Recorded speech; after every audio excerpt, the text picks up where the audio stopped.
तो सीता मैया के अंदर ये विचार आया कि हालांकि इतना कुछ हुआ, जब सीता मैया का अपहरण भी हुआ, अपहरण होने में ना फिर भी के बाद भी काफी टाइम मिला, लेकिन फिर भी राम और लक्ष्मण पहुंचे क्यों नहीं?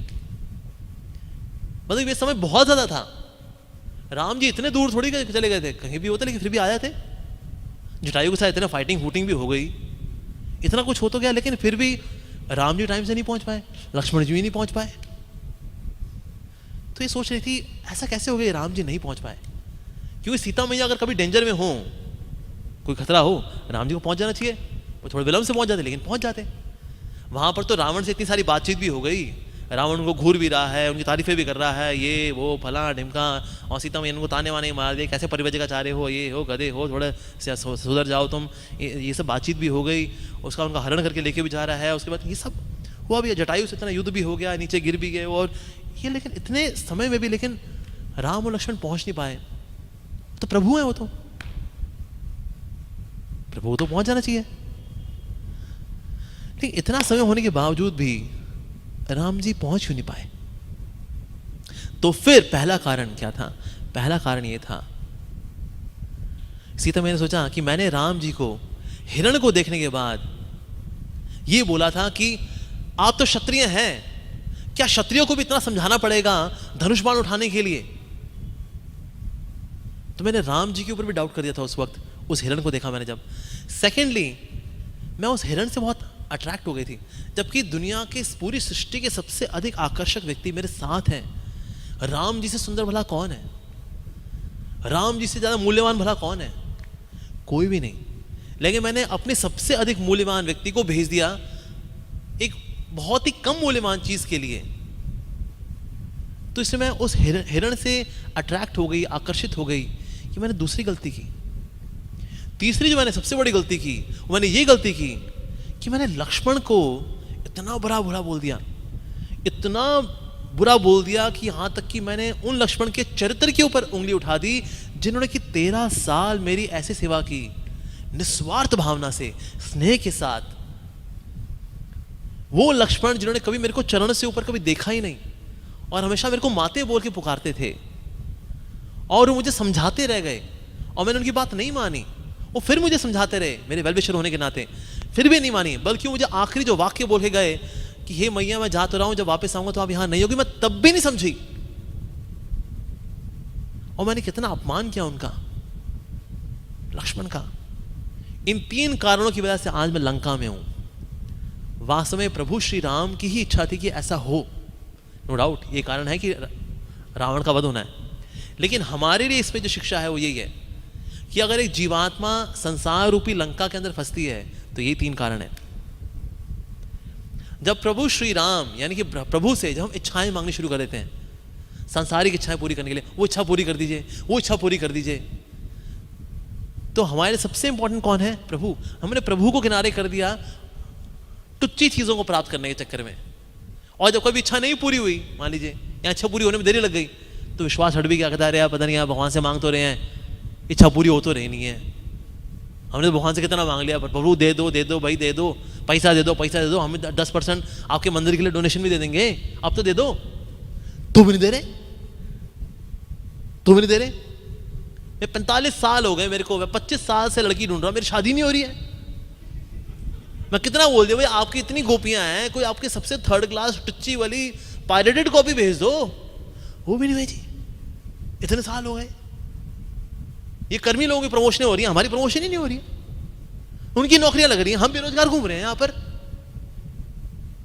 हम बीमार हो रखे हैं, पेट हमारा खराब है, ये लोग सब पीछे पाजे सब पाड़ा पाड़ी कर रहे हैं, हमको देखो खिचड़ियां खा रहे हैं हम लोग, और साथ में हरे कृष्णा कर रहे हैं हम लोग। क्या फायदा जी, क्या फायदा? क्या दिया प्रभु ने हमको? भीख के कटोरे? तो जब हमारी इच्छाएं पूरी नहीं हुई तो भगवान से नाराज हो गए। असल में ऐसे लोगों को क्या है, भगवान की शक्ति पे तो विश्वास होता है, लेकिन भगवान की बुद्धि पे विश्वास नहीं होता। कहते भगवान बुद्धि हमारी हो, शक्ति आपकी हो, जॉइंट वेंचर। भगवान कहते हैं बेटा बुद्धि में हमारी ज्यादा है, वो तुम्हारी 2-4 मिलीग्राम है, वो मेरी दी हुई है। तो इसलिए पहला कारण ये। दूसरा कारण क्या? जो कम महत्वपूर्ण चीजें उनकी ओर आकर्षित हो जाना, इस संसार की वस्तुएं, उनके प्रति जो अट्रैक्शन है वो हमें प्रभु की ओर जाने से रोकता है। चाहे वो गैजेट्स हों, चाहे वो रिश्तेदार हों, चाहे मित्र हों, संसारिक रिस्पॉन्सिबिलिटीज़ हों, वाहवाहियाँ हों, घूमना फिरना हो, टेलीविज़न हो, नेटफ्लिक्स हो, अमेजॉन प्राइम वीडियोज़ हो, इसी में दुनिया खोई हुई है। ये मारीच है। मारीच के पीछे लग करके हमने ना सबसे मूल्यवान जो प्रभु हमारे साथ है उनकी ओर, उनसे हम मुख मोड़ लिया हमने। दूसरा कारण। तीसरा कारण, गुरु तत्व लक्ष्मण उनकी निंदाएं कर देते हैं, उनका कहना नहीं मानते, उनके खिलाफ यलगार छेड़ देते हैं। क्या दिया गुरु ने, क्या दिया गुरु, what Guru has given to us. हम जो हैं अपने दम पर हैं, मैंने ज्ञान लिया तो अपने दम पर लिया, वैराग्य है जो मेरे दम पर है, जो मैं आगे बढ़ा मैं आगे दम पर बढ़ा तो सक्सेस मिली। I am the self made man. गुरु ने भला मुझे क्या दिया? या गुरुदेव मेरी शादी में नहीं आया। एक भक्त बता रहा था, कहते हैं तब से मैं महाराज जी के लेक्चर सुनने मैंने बंद कर दिए हैं। जब मेरी शादी हुई थी, महाराज जी मेरी शादी में नहीं आया। मैं कार्ड देने गया था महाराज जी के पास, महाराज मेरी शादी में जरूर आना, आप मेरी शादी में जरूर आना। मैंने कहा मैं तुम्हारी शादी में कभी नहीं आऊँगा। मेरे महाराज मेरी शादी में नहीं आया है। हेलो जी, गुरु से इस बात पे नाराज हो गए जी। वाह। तो जो गुरु तत्व की जो निंदा कर दे, जो गुरु से मुख हो जाए, गुरु के प्रति कांति खड़ी कर दे, गुरु की निंदाएं कर दे, जिन्होंने पढ़ाया लिखाया सिखाया, हमको बड़ा किया भक्ति में, हमको सस्टेन किया, नरिश किया, गुरु ने अपनी कृपा के द्वारा उन्हीं के खिलाफ झंडा गाड़ दिया, खड़ा कर दिया। अब आज से स्वराज्य हमारा होगा। तो काका जी, जो लक्ष्मण जी जो गुरु तत्व हैं, जो उनको नहीं मानता, उनकी अवहेलना करता है, वो तो फिर रावण यानी रजोगुण तो उसको लेकर के जाएगा ही जाएगा, पक्की बात। क्योंकि तीनों भाई सतो रजो तमो है ना, तो लेके कौन जाएगा? रज्जो। तो इस प्रकार से जो सीता मैया थी, इन तीनों कारणों के ऊपर विचार कर रही थी कि ये तीन कारण थे जिसकी वजह से ये रावण ये मेरा हरण कर पाया। ये तीनों मेरी गलतियां थी। वहां से सीता मैया में कोई गलती नहीं है, शी इज फ्लॉलेस। ये लीला कर रही हैं ताकि हमको समझा सके। वास्तव में जब सीता मैया जा रही थी, एक और चीज जो थी, when she was flying with Ravan, उस तक का ऋषि मुनियों ने इवन सीता मैया को उनके दिव्य रूप में भी देखा, एज इफ उनके ऊपर कोई बंधन नहीं है। और रावण का जो है, रावण को बल लेके जा रही है, रावण का कल्याण करने के लिए, इस रूप में देखा। लेकिन फिर जब पलक झपकी, फिर सीता मैया वैसी थी, अरे कोई मुझे बचाओ, राम लक्ष्मण मेरी रक्षा करिए। लेकिन एक सीन ऐसा भी था, सीता मैया वहां खड़ी हुई है, फियरलेस, अनडिस्टर्ब्ड, एज इफ ये छुछुंदर है, साथ में मच्छर है और कुछ नहीं है, लीला कर रही है वो ऐसा। तो इसीलिए लीला करने हेतु ऐसे तो ऐसा कर रही है सीता मैया, जो है राम और लक्ष्मण जी को पुकार रही हैं, पश्चाताप कर रही हैं। लेकिन वैसे सीता मैया अकेली बहुत है, अपनी योगिक शक्ति से वो भस्म कर सकती थी रावण को, लाइक दैट। हाँ, लंका जाने का कारण, पहला कारण भगवान को इस्तेमाल करना अपनी इच्छाओं के लिए, दूसरा टुच्ची चीज़ों के पीछे भागना संसार की, तीसरा गुरु की शरण में ना जाना बल्कि गुरु की भर्त्सना कर देना। कहता हमें गुरु की आवश्यकता नहीं है, हम तो कांजी भाई की औलाद, we don't need a middleman, हमें बीच में कोई नहीं चाहिए, अपन का डायरेक्ट कनेक्शन, हमारा तो डायरेक्ट कनेक्शन है भाई। तो जो कांजी भाई की औलाद हैं वो लोग फिर गुरु को नहीं मानते। वो लोग, दुनिया में दो तरह के लोग हैं, एक है जो सिर्फ गुरु को मानते हैं, भगवान को नहीं मानते, बस सच्चे बादशाह गुरु जी सब कुछ है भाई। कहते हैं लेकिन भगवान, कहते हैं भगवान जरूरी नहीं होते, बस गुरु गुरु गुरु गुरु गुरु गुरु गुरु गुरु गुरु गुरु गुरु गुरु बस ये करते हैं वो, दैट्स इट, गुरु गुरु करते हैं। दूसरे हैं बस प्रभु ही होने चाहिए, हमें गुरु नहीं चाहिए, हमें भगवान भगवान भगवान भगवान भगवान भगवान भगवान भगवान भगवान भगवान भगवान भगवान करते हैं। पर असल में भक्ति गाड़ी चलती है दो पटरियों पे, गुरु की कृपा, हरि की कृपा, दोनों चाहिए होते हैं ऐसा। तो इसलिए गुरु का भी उन्होंने भर्त्सना करी, तो ये कारण था चौथा, तीसरा कारण। तो इस प्रकार से जब ये हरण हुआ, अब ये अपने रथ में लेकर के, ही वाज फ्लाइंग, रावण लेकर के जा रहे सीता मैया को। तो तभी जटायु ने सीता मैया की आवाज सुनी और बोल रहे थे जटायु जटायु, ऐसे उनको ऐसे सुनाई दे रही थी, राम लक्ष्मण, पर लेकिन उनको सुनाई दे रही जटायु, ऐसा उनको आवाज सुनाई दे रही थी। तो उसको कहा, जटायु जी को लगा ये कैसी आवाज है। तो तब उन्होंने आकाश में देखा कि रावण जो है सीता मैया का हरण करके लेके जा रहा है। और गिद्ध की आंखें कभी जो है कमजोर नहीं होती, हमेशा दुरुस्त रहती है, तो बहुत दूर से भी देख पाए थे। तो मेरी बहू जैसी है सीता, ये दशरथ महाराज मेरे मित्र थे, तो ये तो मेरी बहू जैसी ये रावण है। तो फिर उस वक्त हालांकि बहुत समय हो गया था कुछ अपने शरीर को बहुत ज़्यादा हिलाए हुए, क्योंकि बहुत वृद्ध हो चुके थे। 60,000 साल के थे जटायु उस वक्त। 60 साल नहीं, 60,000 साल, 60,000 ईयर्स, ये उनकी एज थी। पर उन्होंने सोच लिया कि नहीं, मुझे जाना चाहिए और सीता की रक्षा करनी चाहिए। पर तभी उनको याद आया कि एक समय सीता मैया ने उनसे कहा था कि देखिए, कभी अगर कोई आपदा आ जाए ना, आप कुछ मत करिएगा, आप काफ़ी बुजुर्ग हैं, बुजुर्गों को ये हैवी ड्यूटी काम करना है, शोभा नहीं देता, इसलिए आपका करना, आप राम जी को जाके इन्फॉर्म कर देना बस, फिर राम जी आकर के फिर वो सब संभाल लेंगे। तो उन्होंने कहा लेकिन सीता ने मना किया था कि मैं खुद मैं इंटरफेयर ना करूँ। लेकिन ये जो स्थिति है इसमें अभी मैं राम जी को कहाँ इन्फॉर्म करूँगा, अभी मुझे को एक्शन में आना चाहिए। तो इसलिए उस आपातकालीन स्थिति में फाइनली फिर उन्होंने यही डिसाइड किया कि मुझे को जा करके सीता की रक्षा करनी चाहिए। तो फिर सारे कन्फ्यूजन से को हटाते हुए तुरंत उन्होंने उड़ना शुरू किया और अपने पंख जब फैलाए उन्होंने, और उड़ते उड़ते जो है वो रावण के पास पहुंचे। देखा रावण जो है अपना, उसने बगल में पूरी तैयारी कर रखी है, एक हाथ से सीता को पकड़ रखा, दूसरे हाथ से रथ को पकड़ के रखा है और जा रहा लंका की ओर। तो एकदम उसके सामने आ गए। तो तभी जो है रावण ने सुना था कि हाँ एक बहुत बड़ा सा कोई गिद्ध रहता है, लेकिन वो गिद्ध कहाँ रहता है दंड करने में, ये एग्जैक्टली पता नहीं था। लेकिन अभी ये जब ये देखा इतना बड़ा गिद्ध आसपास ही कैसे आ गया, तो जो रथ के ऊपर का जो छतरी थी उसके ऊपर बैठ करके उसको अपने क्लॉ से उखाड़ दिया जटायु ने। तो ऊपर से जो छतरी थी उसकी चली गई। तो देखा इतना विशाल का गिद्ध है ये, इसके इतने बड़े बड़े पंख हैं, ब्राउन कलर के पंख हैं और उसकी लाल कलर की चोंच है। देखो बड़ा विशाल का दिखता है। लेकिन साथ ही जो यहाँ के बाल थे वो सफ़ेद सफ़ेद थे, और जो यहाँ के बाल थे यहाँ आए हुए थे, और जो यहाँ के बाल थे ये भी सफ़ेद सफ़ेद थे। है तो बुजुर्ग, भली बहुत विशाल हो लेकिन है तो बुजुर्ग, क्या बिगाड़ लेगा ये बुढ़ऊ, ये तो रिटायर्ड है ये तो। तो इसलिए ना ये सब, हालांकि इतने बड़े पक्षी को देखा भी हालांकि रावण ने, लेकिन रावण को सच डिस्टर्बेंस नहीं हुई, कहता है बुजुर्ग है मैं तो संभाल लूंगा अपना आराम से। तो उसके पास आकर के जब उसके ऊपर ही छतरी उड़ा दी और सांप उसके साथ उड़ रहे थे, कहता है रावण तो क्या कर रहा है, तो सीता को इस तरह से हरण करके लेके जा रहा है, ये तो आज तूने दुष्टता की हद कर दी। तुझे कैसा लगेगा कि अगर कोई तेरी यहां तेरी अनुपस्थिति में कोई मंदोदरी को ऐसे उठा के ले जाए?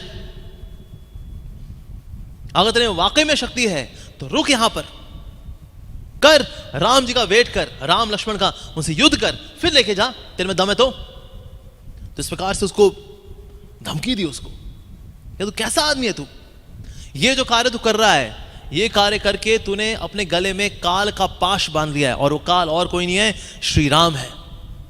तूने धधकती हुई अग्नि के अंदर प्रवेश करने की सारी व्यवस्था की हुई है। जिस प्रकार से जो परवाने होते हैं और वो क्षमा के अंदर घुसना चाहते हैं, वैसे तू भी घुस रहा है आग के अंदर, ये मृत्यु है, मत करे कार्य। और साथ ही सीता मैया को एश्योरेंस भी दी जटायु ने, क्या चिंता मत कर बेटी मैं हूं। और साथ ही रावण को एजुकेट भी कर रहे हैं, सुधर जा, मत करे कार्य। अब तक तूने जितने कार्य किए उससे तेरी ईगो बढ़ी हुई है, लेकिन ये काम करके तेरा पूरा साम्राज्य, तेरा पूरा वंश, साथ में तेरा अहंकार, ये सब कुछ नष्ट कर देंगे श्री राम, इसलिए मत करे कार्य। तो फिर ये जब इस प्रकार से वो एजुकेट कर रहे हैं, लेकिन रावण के ऊपर कोई फर्क नहीं पड़ रहा। तो फिर उन्होंने और कठोर शब्द इस्तेमाल करने शुरू किए। जटायु ने कहा अरे तू तो कौवा है और वो परमहंस है, कौवे तेरी जात भी बिल्कुल वैसी है, तेरा स्वभाव भी बिल्कुल वैसा है, छोड़ दे कार्य, मत करिए। सीता जो है एक वेद के समान है, जिस प्रकार से अगर कोई मूर्ख व्यक्ति जिसकी की भावनाएं गलत हो, भले वो वेद पढ़ ले लेकिन फिर भी वेदों को समझ नहीं सकता, उस तरह से तूने भले ही सीता का हरण कर लिया है लेकिन तू कभी सीता को भोग नहीं पाएगा। छोड़ दे सीता को, नहीं तो तैयार हो जा। तो रावण ने कहा मैं कोई परवाह नहीं करता। तो जटायु ने कहा मैं जानता हूं तू बहुत जवान है और मैं बहुत बुजुर्ग हूं, तेरे पास हथियार हैं, मेरे पास हथियार नहीं है, तेरे पास कवच है, मेरे पास कवच भी नहीं है, लेकिन फिर भी कम से कम मैं कुछ समय के लिए तेरे को यहां रोक सकता ही हूं, ताकि तब तक यहां पर राम और लक्ष्मण आ जाएं और फिर वो तेरे को मजा चखाएंगे अच्छे से। और फिर उसके बाद फिर जटायु ने पूरी तरह से आक्रमण कर दिया। आक्रमण क्या किया, उनके बड़े बड़े विंग से जो है हवा को इतना हिला के रख दिया कि उसका रथ जो था इम्बैलेंस हो गया। अब ये देखते हुए रावण ने कहा बुजुर्ग है लेकिन जान बहुत है बुढ़ो में, पूरा रथ हिला के रख दिया। उसके बाद अपने जो विंग से उन्होंने हिलाया जब जटायु ने, तो विंग से क्या किया, जो उसके 10 मुकुट थे ये सब के साथ हवा में अलग अलग दिशा में चले गए। रावण दशानन के 10 सर अब बिना मुकुट के। ये देख करके बहुत बाहुबल हो गया वो। उसके बाद जो रथ के ऊपर जो झंडा था, झंडे के ऊपर वीणा बनी हुई थी, झंडे को लिया, उसको क्लॉ से पकड़ करके जटायु ने निकाल कर फेंक दिया, ये भी गया। इसके बाद उसके हाथ में जो धनुष था जिसपे वो तीर चलाने वाला था, उससे पहले ही जटायु ने पकड़ करके जो धनुष था उसको लेकर के 2 टुकड़े कर दिए, उसको फेंक दिया। तो अभी धनुष ही नहीं, अब एक स्पेयर धनुष नीचे पड़ा हुआ था, वो लिया, फिर उसमें 10 तीर चलाए जटायु के ऊपर। जटायु को 10 तीर लगे, तो अंदर जैसे ही गए वो, जटायु ने कहा मार लिया, हाँ ये ले आओ, जो किए तो 10 के 10 तीर बाहर आ गए। तो रावण ने कहा भाई बहुत जान है यार, ये तो मतलब लगता है कोई विग लगाई हुई है, उन्होंने बहुत ताकत है जटायु के अंदर तो। और उसने इस बार 100 तीर छोड़ दिए। 100 तीर जो थे इस बार मिसाइल के साथ थे, अस्त्र शस्त्र मंत्रोच्चार थे, तो वो जटायु के अंदर चले गए। तो सो ही स्टार्टेड ब्लीडिंग। लेकिन जटायु ने कहा भले ही तो कितने आक्रमण मेरे ऊपर कर ले, लेकिन फिर भी तेरे को मजा चखा के रहूंगा। उसके बाद जटायु ने क्या किया, अपने क्लॉ से उसका ऊपर जो आर्मर, उसका कवच था, वो नोच करके बाहर निकाल दिया। तो उसका कवच अब नहीं रावण के ऊपर, उसका कवच था वो डिस्ट्रॉय हो गया। अब ये सोच रहे तो मतलब बहुत ही खतरनाक होते आ रहे हैं। उसके बाद जटायु ने क्या किया, जो 16 गधे थे जो कि रथ को चलाते थे, भाई गधा व्यक्ति क्या करेगा, गधे तो रखेगा ना, तो 16 गधे रखे हुए थे, 16 गधे चलाते थे। जटायु ने अपने क्लॉ से 16 के 16 जो म्यूल से गधे थे उनको मार दिया। और जो सारथी था वो ऐसे से कर रहा था, लेकिन कहता मैं खींचू किसको, गधे तो गए। तो जटायु ने कहा भाई अब तेरे गधे गए तो खींचेगा क्या, तो तू भी मर। उसके बाद जो चैरियट ड्राइवर जो सारथी था उसको भी मार दिया। अरे अब चैरियट, भाई जब चैरियट है उसमें चैरियट ड्राइवर भी नहीं है, जब गधे ही बचे ही नहीं, तो चैरियट का क्या करेंगे। तो उसके बाद जटायु ने क्या किया, वो जो रथ था उसको भी डिस्ट्रॉय कर दिया। डिस्ट्रॉय किया तो रावण जो है बड़ा मुश्किल से संभलते जो चैरियट था धुम धुम धम धम होते होते ताड़ दिना नीचे गिरा। जब नीचे गिरा तो रावण ने कहा ये तो ना बहुत ज्यादा शक्तिशाली है जटायु, इतनी ज्यादा बेइज्जती मेरी आज तक किसने नहीं की, कि मेरा रथ की भी चीथड़े उड़ा दिए, मेरा सारथी को भी मार दिया, गधों को भी मार दिया, कवच भी फाड़ दिया, मेरे हेलमेट उड़ा दिए, मेरे धनुष तोड़ दिया। अरे उसने कहा, तो ना रावण ने कहा इनको ताकत से नहीं, इनको बुद्धि से करता हूं। कहते देखो पसंद आया हमें, बहुत दम है जटायु तुम में। लेकिन हम ऐसा करते हैं, एक मशवरा करते हैं, मैं अपनी वीकनेस बताऊंगा, तुम अपनी वीकनेस बताओ, और अगर तुम वाकई में एक सज्जन व्यक्ति हो तो तुम अब मुझे अपनी कमी बताओगे, और मैं भी क्षत्रिय होने के नाते अपनी कमी बताऊंगा। जटायु ने कहा पहले तू बता तेरी क्या कमी है। कहते मेरी कमी है मेरी दाएं टांग का अंगूठा, अगर मेरी दाएं टांग के अंगूठे को अगर चोट लग जाती है तो फिर मैं हार जाता हूं, मेरी सारी शक्ति जो है मेरे दाएं पांव के अंगूठे के अंदर है। जटायु भोले वाले सीधे साधे थे, उन्होंने कहा मेरी सारी शक्ति मेरे पंखों में है। अच्छा जे बात। तो फिर अब जब दोनों का युद्ध होना शुरू हुआ तो रावण ने क्या किया, अपना जो दायां पांव था आगे कर दिया यहां पे।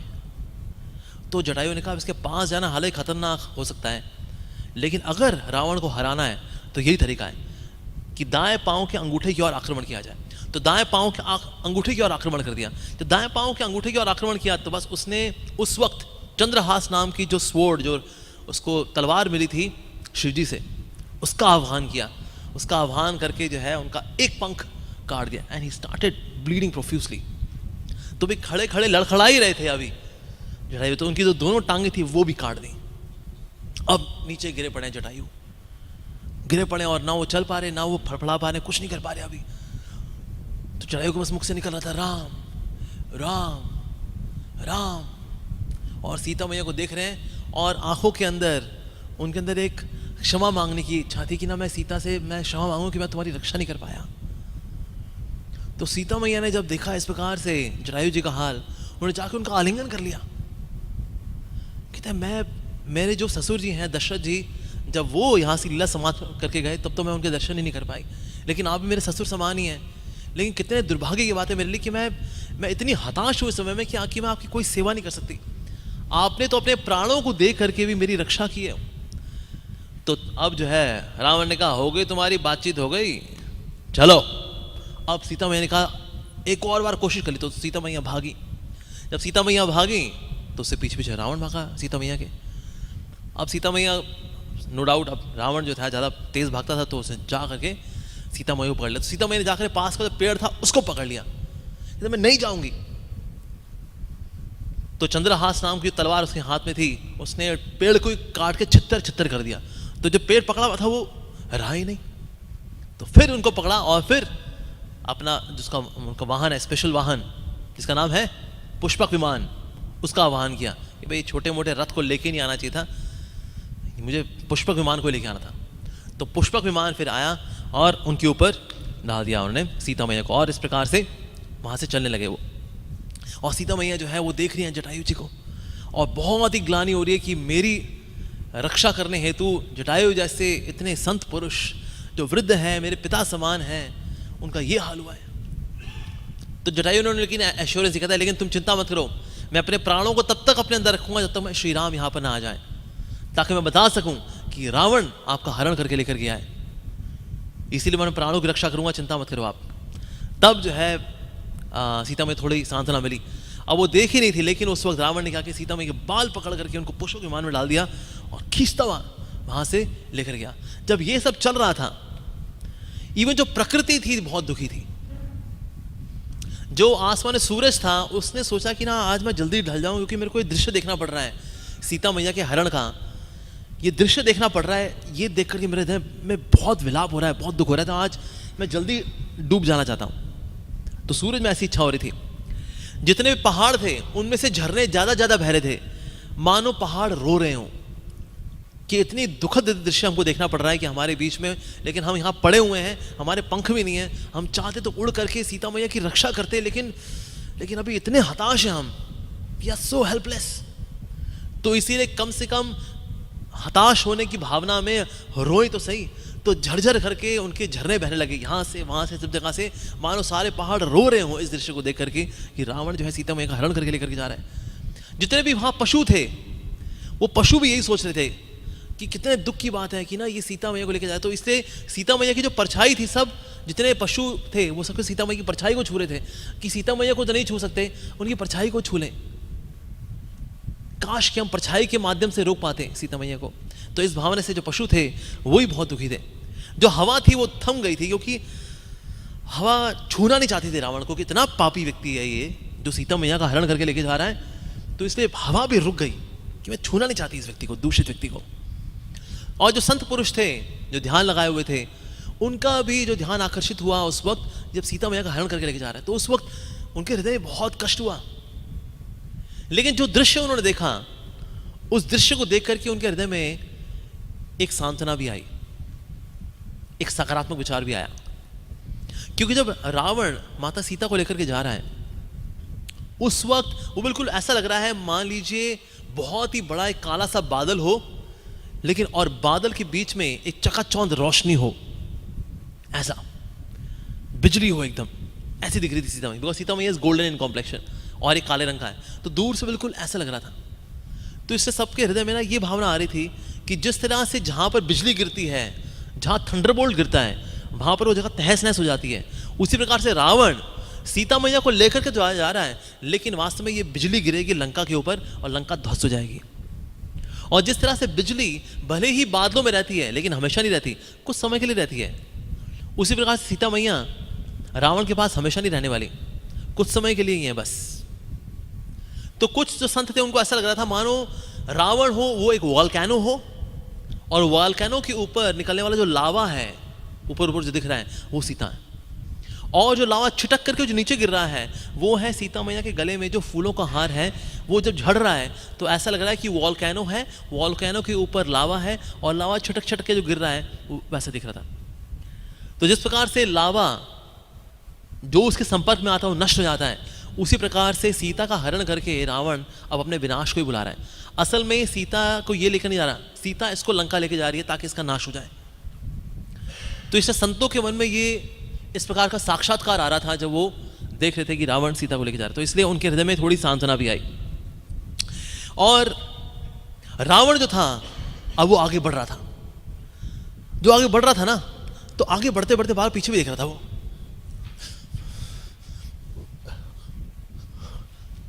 तो सीता ने, मैया ने देखा, कहते बार पीछे को देख रहा है, कहते हैं तो सीता मैंने देखा डरा तो हुआ है, कहते अभी कोई भी नहीं है आसपास, ये तो क्या थर्ड क्लास क्वालिटी का क्षत्रिय है तू, कि तेरे को डर लगा को पीछे ना आ जाए, को पीछे ना आ जाए। एक इतने वृद्ध व्यक्ति ने तेरा ये हाल मचाया कि तेरे हृदय में इतना भय है, तू कितना नपुंसक है। वास्तव में भले ही तू बोले तू राक्षस है, लेकिन असल में तो राक्षसों के वंश के ऊपर भी दाग है। तू क्या है तू, तेरे साथ मतलब तूने किडनैप किया है, ये मेरे लिए बड़ी शर्मसार बात है कि तेरे जैसा व्यक्ति मुझे किडनैप करके लेके जा रहा है। लेकिन चिंता मत कर, तू बिल्कुल इस समय भूत दिख रहा है, और जिस तरह से ओझा आते हैं और भूत को जो है भगा देते हैं, उस तरह से श्री राम वो ओझा है जो तेरे जैसे भूत का वो हल बनाएंगे, तेरी भूतनी निकाल देंगे अच्छे से। तेरा इस समय जो हाल है वो बिल्कुल ऐसा है जैसे कि कोई छुछुंदर नहीं होती जो कि किसी बिल्ली या बिलौटे से डर के भाग रही होती, तो बिल्कुल छुछुंदर जैसा दिख रहा है, तेरी शक्ल भी छुछुंदर जैसी है। तो इस प्रकार से उसकी इंसल्ट की कि कहीं ना कहीं उसकी ईगो हर्ट हो जाए और बोले अरे ऐसा क्या हो गया, तू बहुत समझती है, मैं अभी जाकर राम से टक्कर लेके दिखा देता हूँ। लेकिन ना उसको पता था कि ना अभी ना कुछ नहीं बोलना अभी, तो चुपचाप वो बड़े गंभीर भाव में चलता रहा। तो चलते चलते जो ये पुष्पक विमान था ये किष्किंधा के ऊपर पहुंचा। तो किष्किंधा के ऊपर जब पहुंचा तो वहां पर पहुंची ना, उसको कुछ याद आ गया। तो सीता मैया ने देखा ये क्यों कर रहा है, तो उसने कुछ याद आ गया था। उसको एक समय किसी ने बोला था, उसको नारद मुनि जाके बोल के आए थे, कहता अरे क्या तुम भी रावण, सब लोग इतना मजाक उड़ा रहे तुम्हारा कि इसने वरदान में मनुष्यों से और वानरों से ना मरने का, मतलब उनसे मरने का डर नहीं है, तुच्छ है वो। पर असल में वाली इतना शक्तिशाली है, असल में उनसे डर करके ये बैठा लंका के अंदर, इसलिए सब लोग इतना शेम कर रहे हैं, shame what is your name, my name is Ravan, सबके सब इस तरह से बेइज्जतियां कर रहे हैं। अखबारों में जो छपा है रावण के बारे में कि असल में वो वानरों से डरता है, वो वानरों से तो डरता है वो, इसीलिए बदनामियां बहुत फैल रही हैं। मैं तो कई जगह जाके बोला है कि भाई मैं नारद मुनि बता रहा हूँ, नहीं रावण तो बहुत अच्छा आदमी, बहुत शक्तिशाली है वो। सबने कहा अरे नारद मुनि रहने दो, मजाक कर रहे हो आप, क्या वो आदमी है, अगर उसमें इतना दम है ना, अगर उसमें वाकई में दम है, जाके वाली से डर के लड़के दिखाया वो। तो रावण ने कहा ऐसा क्या कौन है वाली, हाँ। तो उस वक्त जो है अपना जिमिंग वगैरह करके अभी आया था, प्रोटीन शेक 2-4 लीटर पी करके बैठ करके पहुंच गया है। कौन सा स्थान है जी उनका, क्या किष्किंधा, जीपीएस में लगाया है किष्किंधा, गो स्ट्रेट, पहुंच गया, you have finally reached your destination. बस वहीं पे उतर गया, वहां उतर गया, वहां पर तो बोला कहाँ है भाई आपके वाली, हाँ कहाँ है वाली। सबने कहा भाई थोड़ा ठंड रखो, इस समय वो अभी गायत्री करने का समय हो उनका। कहता अरे ये सब बहाने होते हैं, ये वानर कब से गायत्री करने लग गए। वानर का मतलब ये वानर, वाह क्या नर, क्या नर हो, क्या नर हो या नहीं हो, तुम्हारा तो नाम में कंफ्यूजन है।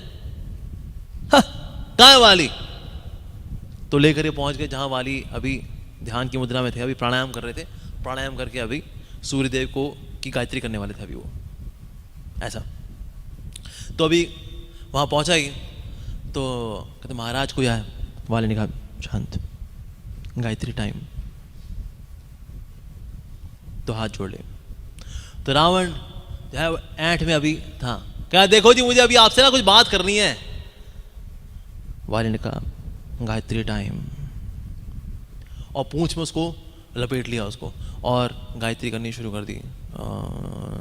धीमहि प्रचोदयात् सूर्यदेवाय धीमहि प्रचोदयात्। ये करते करते जो है एक ओशन में गया, इसको भी साथ में ले गया, रावण को भी, और रावण साथ में कहते अरे, और वो इतनी ग्रिप इतनी तेज थी कि उसके ना फ्रैक्चर होने शुरू हो गया। पहले उसके लिगामेंट फ्रैक्चर हुआ यहाँ पर, फिर अब हड्डियां टूटनी जो है उसमें क्रैक आने शुरू हो गए थे उसमें। कहता है अरे तुमको गायत्री करनी कर लो, हमको तो छोड़ दो। तो वाली ने कहा श्श, when I am doing Gayatri no disturbance. और जो है पूंछ में लपेटे लपेटे जो है western ocean, eastern ocean, northern ocean, सारे ओशन हो आके जब गायत्री पूरी हो गई जो है सूर्यदेवाय नमः। कहता हाँ भाई बोल, क्या बात करनी है तेरे को बता। रावण ने कहा अरे अरे, कहता है मैं तो दोस्ती का हाथ बढ़ाने के लिए आया था, तुमने तो क्या हाल कर दिया हमारा। कहता अच्छा दोस्ती करने आए थे हमसे क्या, ठीक है दोस्ती कर लेते फिर। लेकिन दोस्ती के लिए क्या हमारे एक सेरेमनी होती है, हम आग वाग लगाते हैं, उसमें अपने हाथ से 3 बूंद खून देना होता है, तैयार हो। कहता है अरे बिल्कुल दोस्ती के नाते क्यों नहीं, आज से हम दोनों फ्रेंड्स हुए। तो वहाँ पर यज्ञ वगैरह हुआ, वाली ने भी अपने हाथ से खून दिया, रावण ने भी खून दिया, जॉइंट वेंचर। ठीक है जी, आज से हमारा साम्राज्य आपका हुआ, आपका साम्राज्य हमारा हुआ, हमारा धन आपका हुआ, आपका धन हमारा हुआ, मेरी संपत्ति आपकी हुई, आपकी संपत्ति मेरी हुई, मेरी पत्नियां आपकी हुई, आपकी पत्नियां मेरी हुई। वाह बहुत बढ़िया दोस्ती है दोनों की। तो उस वक्त जब रावण जो था ना, उसको याद आया किष्किंधा में उसकी कितनी बेइज्जती हुई थी, बहुत बेइज्जती की थी उस वक्त वाली ने। तो जैसे ही उसको पता लगा, जब जीपीएस में आया ना किष्किंधा पहुंचे, तो जब सीता मैया ने देखा कि तो खोया खोया सा है, तो उस वक्त अब उन्होंने कुछ जो उनके गहने वहने थे वो उन्होंने वहाँ पर नीचे डाल दी, कहीं ना कुछ हाथ रहे थे। वहाँ कुछ 5 वानर बैठे हुए थे, आपस में अभी वो गोष्ठी कर ही रहे थे वो किष्किंधा में। और तभी जो उनके बीच में जब कुछ सामान गिरा तो उन्होंने देखा ये तो रावण लेके जा रहा है तो किसी स्त्री को, और स्त्री ने कुछ गिराया है, तो ये कुछ यानी कोई वो कुछ इंडिकेट करना चाह रही है वो। तो जहाँ पर सीता मैया के हाथ से उनके गहने गिरे थे, जो उनके पुष्पों की कुछ माला थी, जो भी चूड़ियाँ वगैरह थी, जो भी गिरा था वहाँ पर, उन्हें कपड़ा जो साड़ी का एक टुकड़ा था वो गिरा था, जहाँ पे वो गिरा वहाँ से पौधे उगाए। और वो ऐसे पौधे थे जो कि पूरी किष्किंधा में ऐसे पेड़ पौधे नहीं थे, बहुत ही सुंदर। उनमें जो फल लगे ऐसे फल थे कि किसी ने कभी इस तरह के फल कभी देखे नहीं थे किष्किंधा में। तो उनको पता लग गया कि ये जो कुछ भी है ना, ये जो वो स्त्री है बहुत ही कोई दिव्य स्त्री होगी कि उसने जहाँ पर उसका गहना जो भी गिरा वहाँ से पेड़ उगाया। तो साथ में गहने भी थे और साथ में पेड़ भी उगा हुआ है।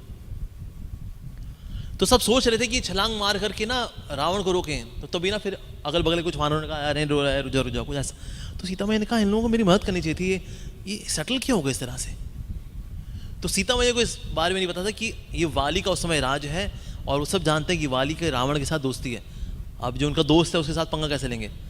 तो इसलिए हालांकि उनकी इच्छा हुई सीता मैया की रक्षा करने की, लेकिन बाकी समय सेटल कर दिया नहीं अबे रहने दो यार, वाली हमारा राजा है ना, वो दोस्त है जो लेके जा रहा है, वो आपस में उनका पैक्ट हुआ है, जो तेरी है वो मेरी है, जो मेरी है वो तेरी है, ऐसे करके क्या कर सकते हैं फिर। तो हताशा में जो है फिर वो वहीं रह गए ऐसा। तो इस प्रकार से जो वाली था जो रावण था वो सीता मैया को लेकर के उड़ता हुआ चला गया। फाइनली जो है फिर वो अब लंका के पास पहुंच गए। तो दूर से बताया गया ये देखो ये है हमारी लंका नगरी। इसकी जो लेंथ, लंका की जो लेंथ है वो है 300 योजन, जिसकी ब्रेथ है वो है 100 योजन। दूर से अच्छी दिखती है ना। सीता मैया ने जो है अपना मुंह किनारे कर दिया, हाँ, बकवास, अरे ध्यान से देखो यहीं की रानी बनना है तुमको अब। तो रावण ने इस प्रकार से जब बोला था, सीता मैया ने उसकी तरफ बिल्कुल भी ध्यान नहीं दिया। फाइनली रावण ने की लैंडिंग हुई, पहुंचे वहां पर, सबने स्वागत किया और इस प्रकार से ये देखिए, ये आप देखो ध्यान से देख लो, ये आप सबकी होने वाली महारानी है, इनका नाम है सीता। तो सब सोच रहे थे अच्छा मंदोदरी का दिन मतलब एक्सपायरी डेट आ गई होगी इतनी जल्दी। अभी तो हमको लग रहा था कि मंदोदरी इतनी सुंदर है कि वही पत्नी रहेंगे। कहता है ना, शी इज द बेस्ट, इसीलिए अब महारानी होंगी तो ये होंगी। इससे सब सम्मान क्या करो, जो कुछ भी चाहिए सीता को, चाहे कुछ खाने को चाहिए, कुछ पहनने को चाहिए, हीरे जेवरात चाहिए, जो कुछ भी बोले सीता की इच्छा पूरी होनी चाहिए। और जो सीता की तारीफ करेगा मैं उसको माला माल कर दूंगा, जो सीता खुश करेगा मैं उसको अपार धन दूंगा, और अगर किसी ने सीता को नाराज किया वहीं के वहीं फाड़ कर रख दूंगा उसको मैं। और हाँ, बिना मेरी परमिशन के कोई सीता से मिल नहीं सकता, ठीक है। उसका आई कार्ड वगैरह सब तैयार कर दे कि बिना मेरी इजाज़त के कोई अंदर आ नहीं सकता, सब अच्छे से। उसका तुरंत उसने फिर एक और मीटिंग बुलाई, सीता को आप राजमहल में लेकर के जाओ, मैं अभी आ रहा हूँ। तुरंत मीटिंग वगैरह बुलाई और अपने यहाँ के बेहतरीन 8 कमांडर इन चीफ बुलाए, जो कि लाखों की सेना में से सबसे बेहतरीन थे। तो उनको बुला के रावण ने बोला, देखो ये जनस्थान नाम का जो है स्थान, जहाँ पर खरदूषण शहीद हो गए, पता नहीं कैसे शहीद हो गए, ये दुबला सिकड़ा सा एक मनुष्य राम नाम का, पता नहीं उसने ये ऐसे कार्य कैसे कर दिया।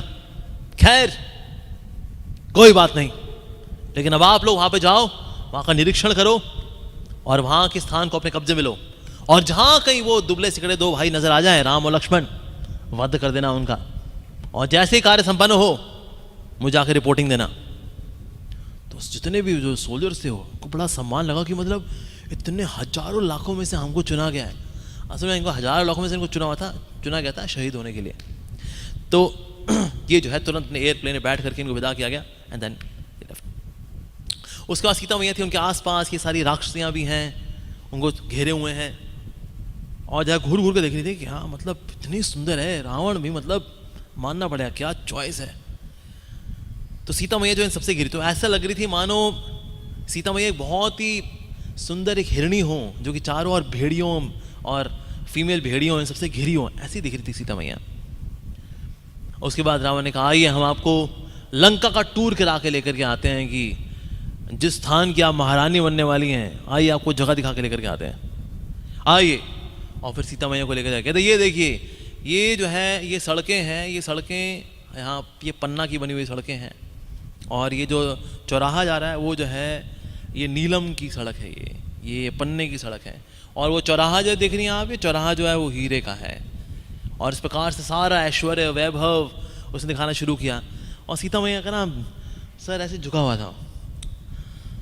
तो राक्षसी बोली, अरे देख ले, हमारे राजा जी ने ना आज तक किसी को पर्सनल टूर नहीं दिया है। हमारे अगर टूरिस्ट गाइड कहीं होते हैं उनको बोल देते हैं वो कि दिखा दो लंका, आज तक कभी ऐसे मूड में नहीं आए लंकेश्वर खुद तुमको टूरिस्ट गाइड बन करके दिखा रहे हैं कि लंका की ये गलियां हैं, ये चौबारे हैं, ये नालियां हैं, वो खुद दिखा रहे हैं, देख लो। रावण ने जब ये देखा तो उसने उसको डांट लगाई, बदतमीज हो तुम, ऐसे बात करते हैं अपने लंका की होने वाली महारानी से, तमीज से बात करो। सीता है ये, होने वाली महारानी आप सबकी। तो वो जो है थोड़ी शांत हो गई। तो उसके बाद सीता ने कहा, सीता चिंता मत करिए, अभी इनको पता नहीं, अनपढ़ गंवार लोग हैं, इन लोगों ने पढ़ाई वढ़ाई कम की इन लोगों ने, इसलिए जानते नहीं किसका सम्मान कैसे करना है। तो कैसा लगा तुमको ये मेरा साम्राज्य सीता?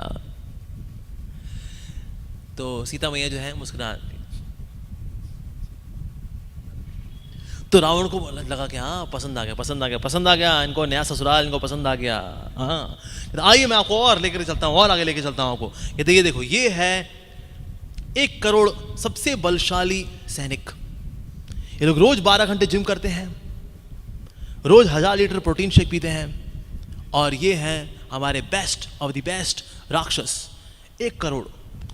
इसके अलावा 55 लाख भूत, 55 लाख प्रेत, 55 लाख पिशाच और 55 लाख ब्रह्म राक्षस। इनकी बड़ी विशेष सेना। आइए दिखाता हूं, ये बहुत सुंदर दिखते हैं ये, आओ। और इनको दिखाया, देखो ये है 55 लाख, 55 लाख, 55 लाख, 55 लाख। इस तरह से 2 करोड़ 20 लाख की मेरी ये वाली सेना है, और ये मेरे बेस्ट ऑफ द बेस्ट हैं। इसके बाद चुंगू मुंगू छुटर पुटर और भी बहुत सारे हैं। और इन सब के हृदय में पता है कौन वास करता है? तुम्हारा होने वाला पति रावण। कैसा लगा? तो सीता मैया जो है वो सोच रही थी कि और हंसना शुरू कर दिया उन्होंने। तो रावण कहता है पसंद आया सीता को, ये पसंद आया। तो बस सीता, बस तुम मान जाओ मेरी बात को, तैयार हो जाओ मेरे से विवाह करने के लिए। मैं तुम्हारे चरणों की सेवा करूंगा, मैं पूरी सृष्टि की सारी खुशियां तुमको दूंगा। अरे मैं खुद तुम्हारे चरणों की मसाज करूंगा अपने 20 हाथों से। हे सीते, बस तैयार हो जाओ विवाह के लिए। तो सीता मैया ने कहते तुम ऐसे हंसती हो तो तुमको अच्छा लग रहा है ना सब कुछ, मुझे को बहुत खुशी हो रही तुम्हारी इस खुशी को देख करके। तो सीता मैया ने कहा मैं इसलिए नहीं हंस रही कि मुझको ये सब पसंद आ रहा है, मैं इसलिए हंस रही हूँ कि बहुत जल्दी ये सब कुछ राख होने वाला है। रावण हैरान रहेगा कि इतना सुंदर ऐश्वर्य, इतना भव्य ऐश्वर्य मैंने खुद लंकेश्वर ने गाइड बन करके मैंने दिखाया, उसके बाद ये रिस्पॉन्स। बहुत क्रोधित हो गया रावण, वाह! कहते हैं अरे ये सब किसी और के आगे करना, मैं चाहूं ना अपनी योगिक शक्ति से तेरे को यहीं जलाकर भस्म कर दूं मैं। सीता मैया ने बोला लेकिन मैं आई इसलिए हूं क्योंकि राम जी का उन्होंने एक प्रण लिया था कि सारे राक्षसों का वो नाश करेंगे, और मैं जानती हूं कि राक्षसों का राजा तो तू है, जब तक मैं तेरे पास नहीं आऊंगी तब तक तेरा वो अंत नहीं करेंगे, तो इसलिए मैं तेरा अंत निकट लेने के लिए आई हूं तेरे पास, नहीं तो मैं चाहूं मैं तेरे को मार सकती हूं। वह हैरान रह गए जितने थे आस पास कि पूरी लंका में आज तक बॉस से इस तरह से बात तो किसी ने नहीं की, इस तरह का क्रांतिकारी भाव। अरे तो रावण ने कहा जितना गुस्सा करती हो उतनी खूबसूरत दिखती हो। तो सीता मैंने क्या किया, अपना घूंघट आगे कर दिया, गंदा आदमी। तो सीता मैया तो रावण कहता है अरे मत अपने घूंघट को ऐसे आगे लेकर के आओ, अरे दूसरा विवाह करना शोभा देता है ऐसी स्त्रियों को जिनके पति बड़े कमजोर होते हैं। तुम्हारा राम बड़ा कमजोर है, रक्षा नहीं कर पाया तुम्हारी, इसलिए ऐसी राजकुमारियां, वैसे और विशेष रूप से तुम्हारी जैसी सुंदर स्त्री जिसकी रक्षा कर पाना दो भाइयों के बस की बात नहीं थी, ऐसे में दूसरा विवाह करना अच्छा है। मान जाओ मेरी बात और बन जाओ इस सुंदर लंका की महारानी। इवन मंदोदरी भी आएगी तो तुमको रिपोर्टिंग करेगी। अब तक सब लोग रिपोर्टिंग करते थे मंदोदरी को, but you are the best, more than Mandodari.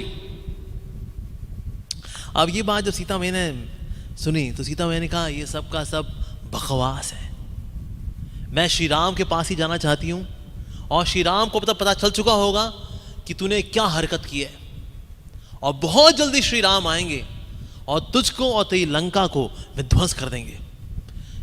मतलब इतना ये करने के बाद रावण इतना गुस्सा हो गया, कहते हैं रावण ने कहा सीता तुम डिजर्व नहीं करती, तुम लायक नहीं हो कि मैं तुमको लंका में अपने राजमहल में रखूं, तुमको मैं एक ऐसे स्थान पे लेके जाऊंगा जहां तुम्हारा थोड़ा भाव बदलेगा, यहां बहुत ऐश्वर्य है। तो फिर रावण ने कहा अशोक वाटिका के ताले खुलवाए जाएं, वहां लेकर के हम चलेंगे सीता को। तो सबने कहा अरे कितनी लकी है सीता, क्योंकि अशोक वाटिका इतना मनोरम स्थान था कि लंका में भी जितने रहने वाले थे उनमें 99.99% लोग कभी अशोक वाटिका में एंटर नहीं किए थे।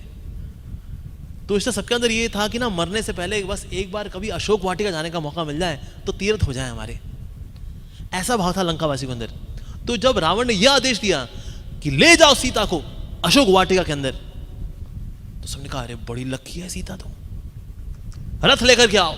रथ लेकर के आए, सीता को उस पे लिया, अगले रथ पे बैठ करके लेकर, और जिस रास्ते से लेकर गए वो इतना गुह्यतम रास्ता था, इतना पहेली वाला रास्ता था कि उसमें घूमते घामते एक स्थान पे पहुंचे, दैट वाज अशोक वाटिका। चारों ओर से पहाड़ों से घिरा हुआ है वो, lush green, flora fauna amazing, प्राकृतिक सुंदरता से ऐसा भरा हुआ था वो, इतना रोमांटिक स्थान था कि उसने विशेष रूप से इसको डिजाइन किया था कि मैं यहां पर सीता को लेकर के आऊंगा, और फिर सीता को जब यहां पर लेकर के आ जाऊंगा फिर सीता जो है वो मान जाएगी मेरे सारे प्रपोजल्स को।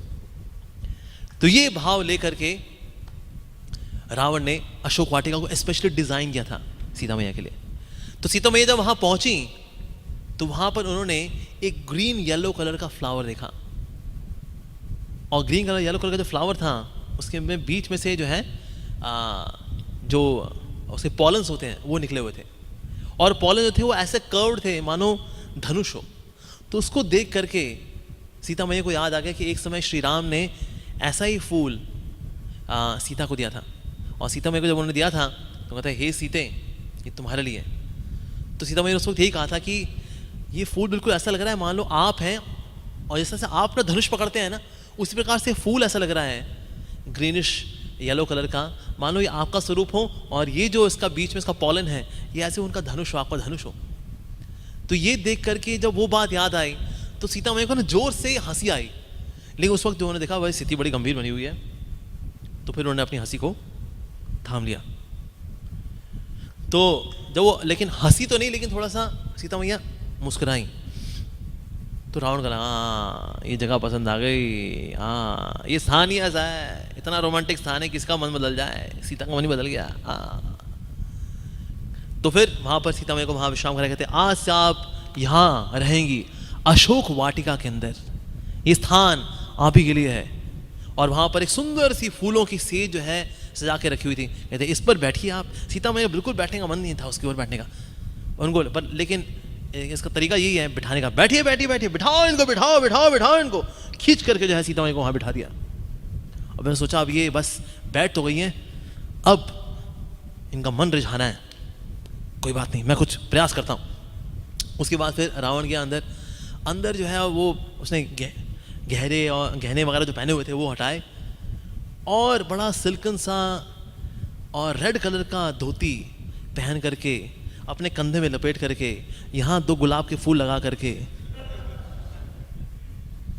और उसने अपने किचन में सबसे बेहतरीन बिरयानी बनवाई। कहते बिरयानी बनाओ, ऐसी सुगंधित बिरयानी हो जिसको कि देख करके मन एकदम तड़क भड़क जाए, और उसमें खूब सारा शिलाजीत भी डालना।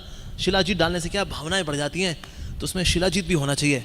तो हर एक आइटम के अंदर शिलाजीत डाला हुआ था ताकि उससे मूड जो है बन जाए, और हर चीज़ जो है ड्राई फ्रूट्स काजू किशमिश उससे भरी हुई थी, और बीच में जो है बिरयानी रख करके।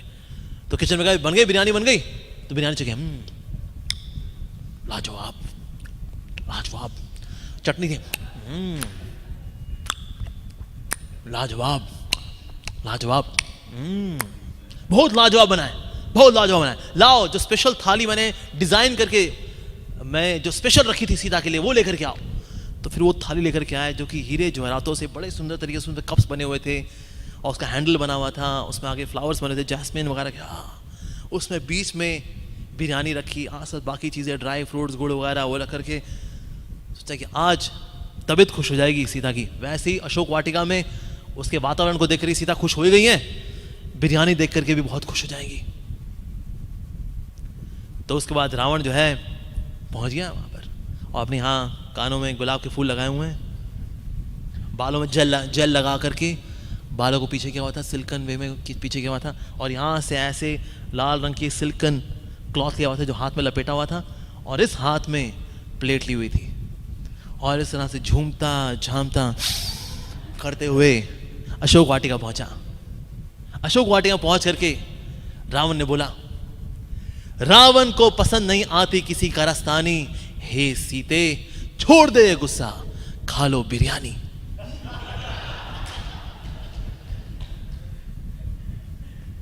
तो सीता मैया ने जो प्लेट ली, प्लेट ले करके ठहर देना फेंकी, सारी बिरयानी यहां वहां हो गई।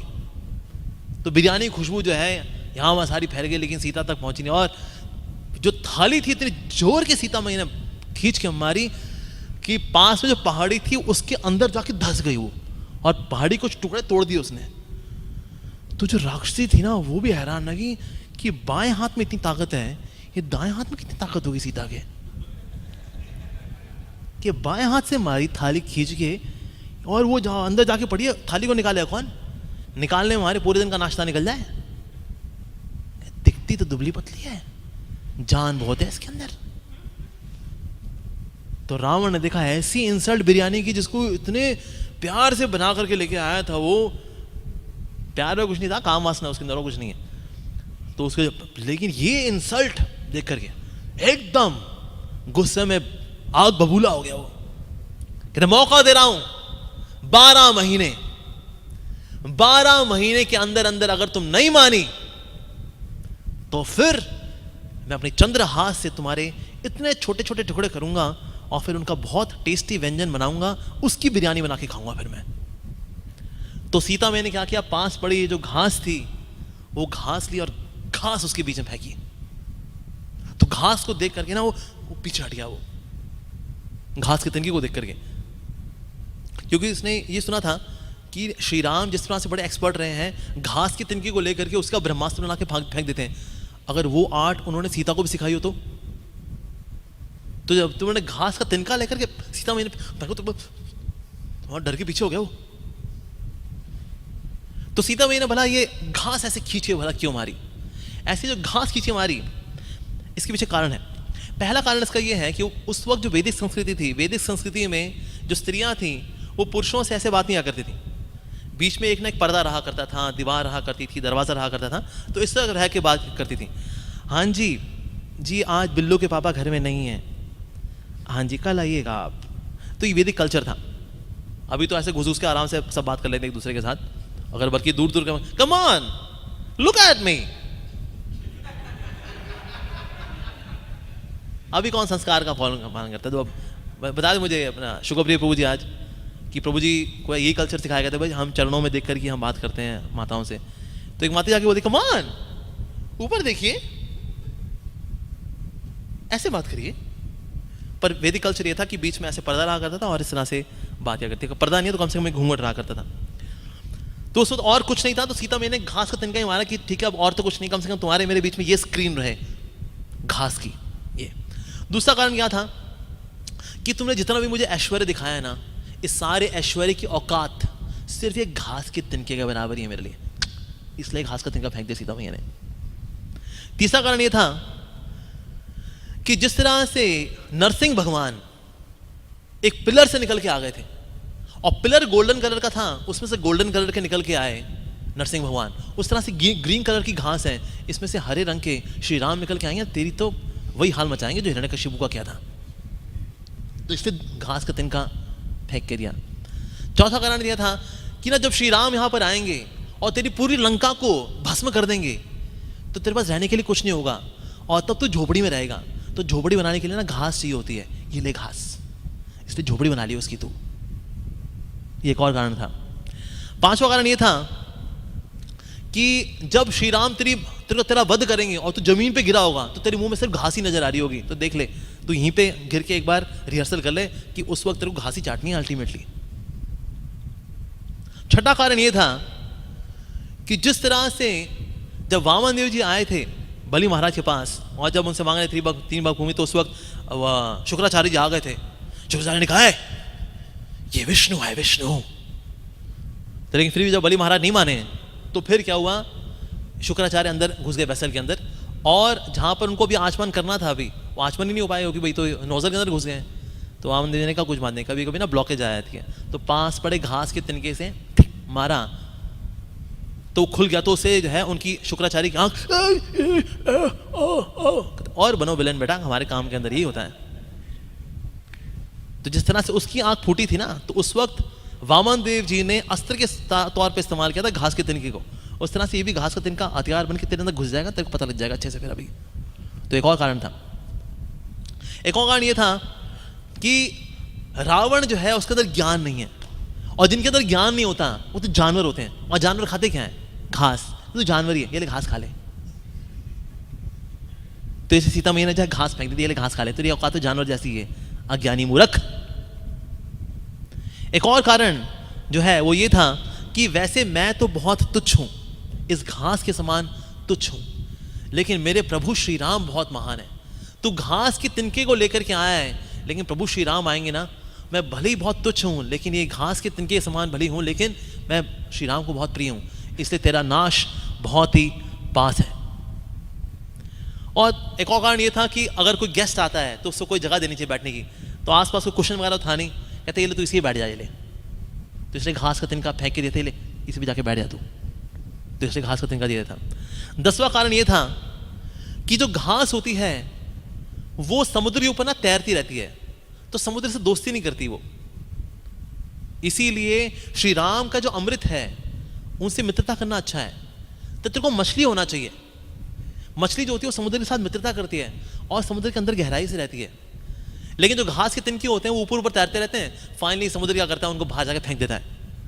उसी प्रकार से तू भी घास का तिनका ही है, जो कि श्री राम रूपी अमृत से मित्रता करने के बजाय उनसे अलग अलग है, और तेरा भी परिणाम यही होगा। जिस प्रकार से समुद्र घास के तिनकों को बाहर फेंक देता है किनारे पे, उस तरह से तेरे को भी यमराज के मुंह में फेंक देंगे श्री राम, क्योंकि तू तो यही है, घास का तिनका ये तू तो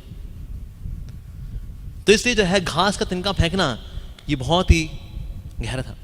तो सीता मैया ने कहा, और जो तो ये भूत प्रेत दिखा रहा है ना, भूतों के वो रूप रंग तो होते नहीं है, जब राम जी आएंगे इनको वाकई में इनके रूप रंग से अलग कर देंगे। तो जिन पे तू इतना चौड़ा होता फिरता है, ये मेरे भूत, ये 55 लाख, ये 55 लाख, ये 55 लाख, ये 1 करोड़, ये भूतों का कोई रूप रंग नहीं होता। अब जो उनका रूप है भी, वो भी तहस नहस कर देंगे श्री राम।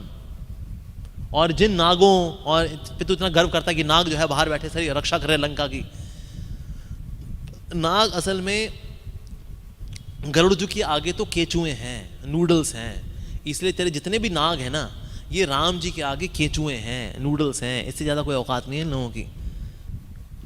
तो जब ये वाणी सुनी, अब इतना गुस्से से भड़बड़ा गया रावण ने कहा बस बहुत हो गया ये।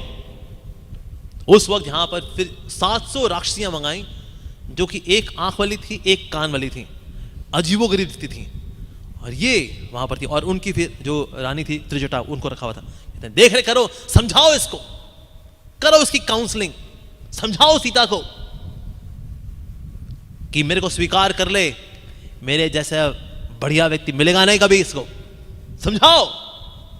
सबके सब सोच रहे थे कि कौन समझाएगा सीता को, सीता का रिजॉल्व इतना बड़ा है, उनका जो प्रतिज्ञा है, उनका भाव, उनका राम जी से जो प्रेम है, स्नेह है, इतना बड़ा है, कैसे समझाएंगे हम। लेकिन रावण बोल के गया है, नहीं करेंगे तो 1 साल बाद सीता को मारे ना मारे, हमारे तो बुढ़ी जरूर बना देंगे रावण। तो वैसे उस स्थान का नाम था अशोक वाटिका। अशोक वाटिका मतलब क्या है, जहां पर शोक ना हो। शोक का मतलब दुख, वैसे अशोक यानी ये शोक जहां नहीं है। लेकिन सीता मैया इस जगह पे थी, शोक में थी इतना देखा जाए, लेकिन फिर भी इस वाटिका का नाम है अशोक वाटिका। इस वाटिका का नाम होना चाहिए था शोक वाटिका। यहां तो सीता मैया शोक में रही, लेकिन अशोक वाटिका इसलिए नाम है क्योंकि वहां पर सीता मैया हमेशा राम जी का नाम लेती रहती हैं, और उनकी आंखों से जो अश्रु हैं वो बहते रहते हैं। सीता मैया ने क्या किया था वहां पर कि राम और लक्ष्मण जी को हमेशा याद करी थी, तो इसने पास पड़े एक जो येलो ग्रीन फ्लावर जो था, जो उनके पास था, उसको प्लक किया, उन्होंने बोला ये है मेरे श्री राम। और वहां जो एक व्हाइट कलर का फ्लावर था उसको प्लक किया, और उन्होंने कहा ये मेरे हैं लक्ष्मण। तो एक तरफ है मेरे राम जी, एक तरफ है मेरे लक्ष्मण जी। और इस प्रकार से दोनों को देखती थी, और अक्सर उनसे बातें करती थी राम जी से, लक्ष्मण जी से, ये मानते हुए कि यही मेरे राम लक्ष्मण है। जब तक राम लक्ष्मण नहीं आते तब तक यही मेरे राम लक्ष्मण है। तो इसे राम और लक्ष्मण जी को याद करती रहती थी और विलाप करती रहती थी। तो इस प्रकार से ये सब देख करके फिर उसका जब रावण वहां चला गया, तो सीता मैया वहां याद कर रही हैं, राम और लक्ष्मण को याद कर रही हैं। तो अभी रावण के साम्राज्य में देवी देवता ये लोग काम क्या करते थे आप सबको बताइए। वरुण है, स्प्रिंकलर बने हुए हैं कुकिंग करने के लिए, जो रखा वरुण को रखा हुआ है, वरुण का ये नौ घुमाया, सिम कर दो जी, तो बेचारे सब देवी देवताओं का हाल हो रखा है। कोई माली बना हुआ है, कोई वहाँ पर अपनी लंगोट लपेट करके, गमछा डाल करके वहाँ पर कोई पानी दे रहा है, कोई कुकिंग कर रहा है, कोई वहाँ पर क्लीनिंग कर रहा है, ये सब हाल था। तो ऐसे ही जो है वहाँ पर अब धोती वोती बांध करके इधर उधर ऐसे देखते धाकते आया। तो जो रात को जो राक्षसियाँ थी वो तो सो रही थी, क्योंकि एक ही आँख है तो इसलिए जल्दी सो जाती हैं वो। तो सबके सब राक्षसियाँ जो सो रही थी, तो एक नौकर जो है वहाँ पर आया, देखते हुए कहा तो कोई नहीं है, तो कोई नहीं है। हाँ, तो सीता मैया जो है उन 2 फूलों को देख रही हैं, एक ग्रीनिश येलो है, एक वाइट। कहते हैं मेरे राम लक्ष्मण है, राम राम श्री राम राम राम। तो जो सीता मैया बैठी हुई थी, तो सीता मैया सीता मैया ने कहा ये रात के इतने बजे कौन है। देखा यहाँ पर एक नौकर के वेशभूषा में व्यक्ति था, उसने जो है लुंगी वुंगी पहनी हुई है, और यहाँ गमछा लपेटा हुआ है, और सर में बांधा हुआ है, थोड़ी धूल वूल लगी हुई है, उनको हाथ में जो है कटोरा है। आप कौन है, देखते तो शक्ल से तो काफ़ी सज्जन व्यक्ति दिखती हैं आप, यहाँ नौकर हो। कहते हाँ जी नौकर ही हैं, मेरा नाम इंद्र है। कहते अच्छा इंद्र हो आप, कहते हाँ मेरी आज नाइट ड्यूटी थी ना आज, मैं क्लिनिक के लिए आया हुआ था, मुझको पता लगा आज वो बिरयानी लेके आए थे रावण आपके लिए, आपने बिरयानी को फेंक मारा। वो यही करता है, वो खाने लायक होती भी नहीं है, वो करता है बनाते बनाते उसको टेस्ट करता रहता है वो। और ये स्टाइल जो है कलयुग में होता है, हालांकि कलयुग वाले जो है बनाते बनाते बीच में चुलूंगा मारते रहते हैं, टेस्टी आ गया है, तो बहुत बढ़िया आ गया है, लेकिन इसका भोग लगना था, साडा भोग लग गया है, होर की असी रावण की औलाद हैगी है ना, ऐसी इवें ही खाना खाना खाते हैं, आओ पंगड़ा पाओ। तो इंद्र ने कहा देखो ये जो स्टाइल है ये खाने वाने का, ये तो कलयुग में ही चलता है वैसे तो, लेकिन रावण ये ऐसे ही आदमी, ये तो बिरयानी लेके आया था, अच्छा नहीं खाई वो, हालांकि उसमें फ्लेवर वगैरह सब डालता है, लेकिन ये बनाने वाले भी हैं ये उजाड़ बुद्धि के साथ, गंदी भावनाओं के साथ ये लोग कुकिंग करते हैं ये लोग किचन के अंदर। तो इसीलिए आप अच्छा कि आपने वो बिरयानी फेंक दी, भले उसने कविताएं सुना सुना के आपको बिरयानी खिलाने की कोशिश की, पूलू लगा के आया था वो, लेकिन ये अमृत है, हम देवताओं का अमृत, आपने इसका पान कर लीजिए, आपको जब तक राम जी जब आएंगे तब तक आपको ना भूख वगैरह कुछ नहीं लगेगी। तो इसलिए ना आपको ये गंदे फंदे कुक जो है लंका के, इनका कुछ खाने वाने की ज़रूरत नहीं है आपको, आप ये अमृत है इसका पान कर लीजिए। इसमें मैंने तुलसी पत्ते डाल करके मैंने भोग लगा करके लेकर के आया हूँ इसको। तो देख लिया, हाँ सीता मैया देख लिया, सीता मैया ने क्या किया, उस अमृत का पान कर लिया। अच्छा बस चलता हूँ मालकिन, अभी वो आ जाएंगे ना, इनमें से कोई भी एक आँख वाली खुल गई तो फिर वो रिपोर्ट कर देगी मेरी, तो मेरी फिर नाइट ड्यूटी, फिर मेरी ग्रेवयार्ड शिफ्ट में फिर शिफ्ट हो जाएगी, तो मैं अभी मैं चलता हूँ। तो फिर वहाँ से इंद्र चले गए, तो लेकिन सीता मैया को उनको आशीर्वाद मिल गया। अरे हाँ, लेकिन सीता मैया ने उनको आशीर्वाद दिया यार, लेकिन चिंता मत करो, तुमने मेरी सेवा की है, इसलिए बहुत जल्दी राम जी का कोई ना कोई दूत तो अवश्य आएगा और आप सबको मुक्त कराएगा, चिंता मत करो आप। बस ये आशीर्वाद देने ही आए थे हम, कहते मैं चलता हूँ, बस ये 700 जो है ना इनमें से एक भी जग गई ना अगर दिक्कत हो जाएगी, मैं चलता हूँ मालकिन, बस चलता हूँ। अपना लपेट लुपूट करके इसको छुपू करके वहाँ से चला गया। तो इस प्रकार से सीता मैया फिर वापस देख रही हैं और निहार रही हैं कि इस प्रकार से ये मेरे राम हैं, ये मेरे लक्ष्मण हैं, और वहाँ पर अशोक वाटिका में सारे शोक से घिरे होने के बावजूद ही वो अशोक हैं, क्योंकि वो राम जी का स्मरण कर रही हैं सीता मैया। ओके, हम ये विराम देंगे, आगे और चर्चा करेंगे कल।